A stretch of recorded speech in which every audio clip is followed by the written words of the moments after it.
Tricycle sumabit sa gutter ng side wheel o sa gutter ng side wheel. Aba, tumilapon daw ho yung 62 anyos na driver. Nangyari po ito sa Natividad, Pangasinan. Ang detalye mula kay Freddy Pajardo, RS38. Masantos siya kabasanin si Kamin sa ating mga kababayan dyan sa Pangasinan, Freddy.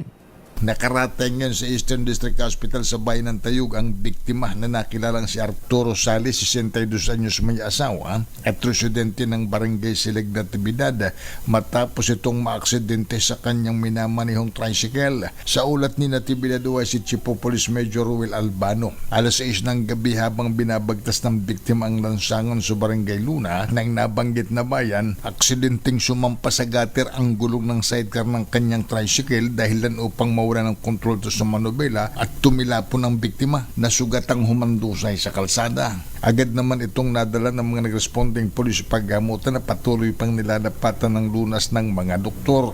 Nagpositibo sa alcohol rate ang biktima. Paalaala ni Major Albano sa mga motorista na iwasan na magmaneho kung nakainom ng alak upang malayo sa disgrasya. Ito si Freddy Pajardo, RS38, nag-uulat para sa DCRH, una sa Pilipinas, una sa Pilipinas. Maraming salamat, Freddy.